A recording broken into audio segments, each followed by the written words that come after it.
GDP was supposed to be 5.9. You know, at the time when in the sub-Saharan Africa, countries are talking about 3% and 2%, we are targeting 5.9, and I think we may go beyond that. And if we go beyond 5.9 this year, next year, as the High Commissioner talked about, moving towards 7 and 8%. That's our target.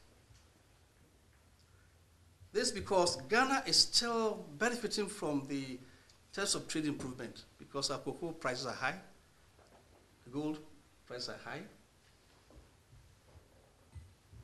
rainfall has been very good, and as we move into 2011, the oil and gas will also be on stream. It shows how strong our economy is emerging. In addition, domestic credit has been very strong too, especially for the private sector.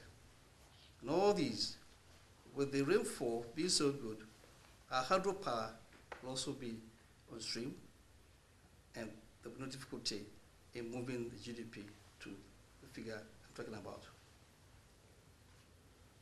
According to a current government vision of a better Ghana, Mr. President, by investing in people, jobs, and economy, its long-term objective is to promote and create productive employment opportunities for all Ghanaians in all the sectors of our economy. In particular, we put an emphasis on agricultural modernization. We strengthen our infrastructure projects. We are giving the private sector the needed boost.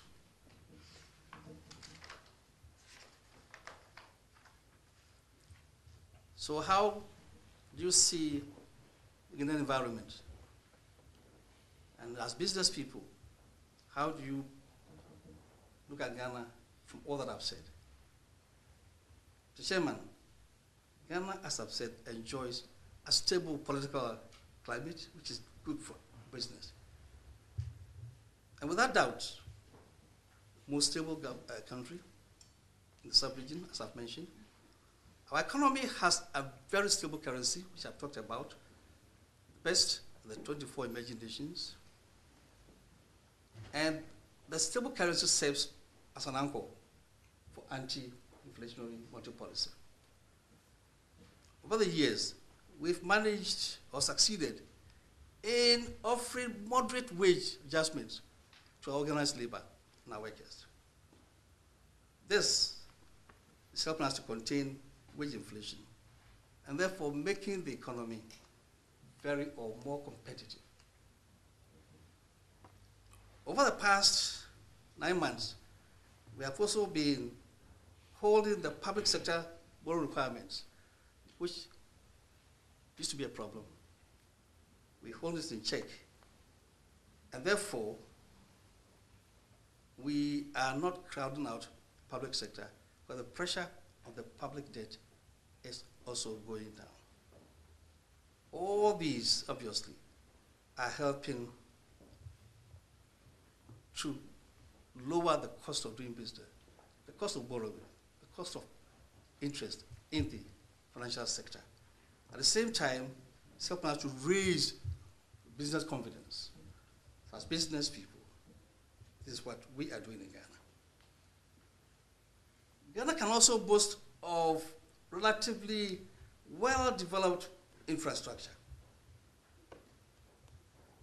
Facilities such as telecommunications and electricity supply are very reliable now because the Kosovo Dam is doing well. We're not experiencing any power shortage. So as business people, you'll be okay. There's also a large pool of skilled, trainable, and labor force. We all speak English. We wouldn't need interpreters in Ghana. The investment laws contain a wide variety of tax incentives and tax holidays, as well as other general capital allowances on plant, machinery, and buildings.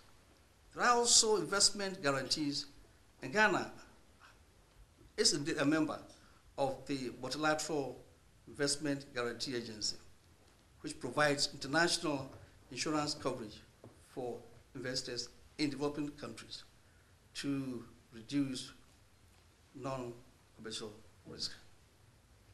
Ghana has also entered into bilateral investment promotion and protection agreement with a number of states to give further protection to their nationals willing to invest in Ghana.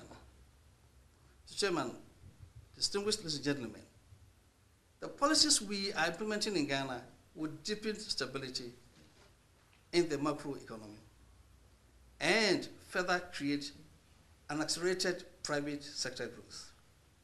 These developments should convince each one of us here, but all of you here today, to have a positive outlook for Ghana. I also take this opportunity to render my sincere appreciation to you, Mr. Chairman, for allowing me to speak to you and to present Ghana to you in this way.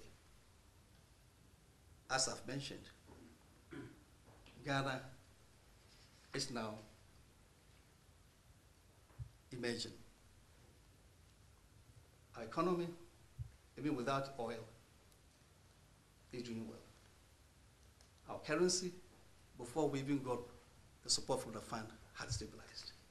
It shows how serious we are in Ghana in managing our fiscal situation and macro situation. We need your support. Come and invest in Ghana, and you wouldn't regret. I promise one thing. When you invest in Ghana, you are creating wealth in Africa, and Africa will be proud of you. Thank you very much.